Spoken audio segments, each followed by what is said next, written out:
আসসালামু আলাইকুম। আজকে আমরা যাবো আমাদের বাসা থেকে জালকুড়ি থেকে গুলিস্তান বাইতুল মোকাররমে নামাজ পড়তে। তার জন্য আমরা দুজন বন্ধু একসাথে বের হই বাসা থেকে সাইনবোর্ডের উদ্দেশ্যে। জালকুড়ি থেকে সাইনবোর্ডের জন্য একটি রিক্সায় বসি। তারপরে আমরা দুই বন্ধু কথা বলতে বলতে চলে আসলাম জালকুড়ি থেকে সাইনবোর্ডের এখানে মাঝে মধ্যেই অটোগুলোর জন্য জ্যাম থাকে। কিছুক্ষণ জ্যামে বসার পরে একটু সামনের দিকে এগিয়ে দেখি দাঁড়িয়ে আছে গুলিস্তানগামী রজনীগন্ধা লোকাল বাস। এই বাসে করে আমরা চলে যাব গুলিস্তানে। কিন্তু আমরা ভুলে গেছিলাম যে আজকে ছিল বৃহস্পতিবার। শুক্র শনি সরকারি বন্ধ থাকার কারণে বৃহস্পতিবার একটু জ্যামের চাপটা একটু বেশি থাকে। আধা 1.5 ঘন্টার মতো জ্যামে বসে তারপরে চলে আসলাম আমরা যাত্রাবাড়ি ফ্লাইওভারে থেকে আমাদের গুলিস্তান আসতে সময় লাগে মাত্র 5 মিনিট পরে আমরা আরেকটু জ্যামে গুলিস্তানের টোল প্লাজার সামনে একটু জ্যামে বসে থাকি। সেখানে তারপরে দেখি আর গাড়ি যাওয়ার মতো কোনো অ্যাবিলিটি নাই। তারপরে আমরা হেঁটে আমরা বাইতুল মোকাররমের উদ্দেশ্যে রওনা দিই। পরে বাইতুল মোকাররম কেটে এসে দেখি বাংলাদেশ ইসলামী বইমেলা হচ্ছে, প্রতি রমজানে এটা হয়ে থাকে।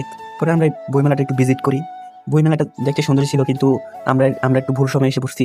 আমরা যেহেতু এসে সময় আসছি তার জন্য সবাই নামাজ পড়তে চলে গেছে। কিছু কিছু দোকান বন্ধ ছিল, কিছু কিছু দোকান খোলা ছিল। যেগুলো খোলা ছিল সেগুলোর ভিতরে আবার দোকানদার ছিল না, তাই বইগুলো আর কিনতে পারিনি। আমরা বই দেখছি, দেখার পরে আমরা চলে আসলাম বাইতুল মোকাররমে নামাজ পড়তে।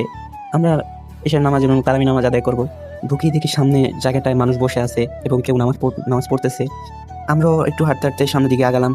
বাইতুল মোকাররমের সামনে কিন্তু ভালোই জায়গা আছে। এখানে ঈদের সময় প্রায় 30,000-এর বেশি মানুষ নামাজ আদায় করতে পারে। দক্ষিণ এশিয়ার বৃহত্তম মসজিদ। আবার এখানে আছে উজু করার জন্য সুব্যবস্থা। এটাকে বলে, আমরা যেখানে উজু করছি সেটাকে বলে হাউস। এই হাউজে আমরা উজু করছি। হাউস আছে, তারপর কল আছে, অনেক কিছুই আছে। উজু করার জন্য সুব্যবস্থা আছে। আমরা উজু করার শেষে আমরা নামাজ পড়ার জন্য মসজিদের ভিতরে ঢুকে দেখি তারাবি নামাজ শুরু হয়ে গেছে আর অনেক আগেই। পরে আমরা কি করলাম, আমরা তারাবি নামাজে আগে আমরা এশার নামাজ আদায় করলাম। ইমাম সাহেবের দেখি সুমধুর কণ্ঠের সুর একটু শুনলাম। শোনার পরে আর কি করার, আমরা নামাজ পড়লাম। নামাজের সময় তো আর ভিডিও করা যায় না। নামাজ শেষে আবার আমরা বাইরে বের হলাম।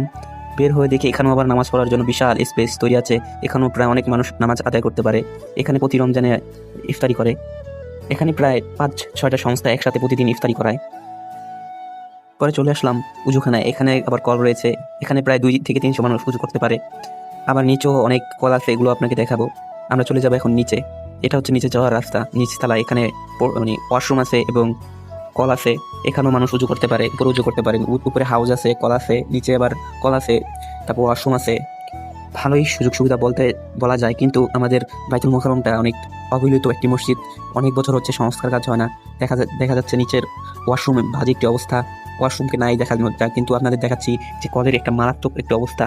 এই অবস্থায় উজু করাটাই একটি কষ্টকর ব্যাপার। এখানে মানুষ পবিত্র হতে আসে। এই কল টিপ দিয়ে ধরে রাখতে হয় এবং ছেড়ে দিলেই পানি বন্ধ হয়ে যায়। এক হাত দিয়ে উজু করতে হয়।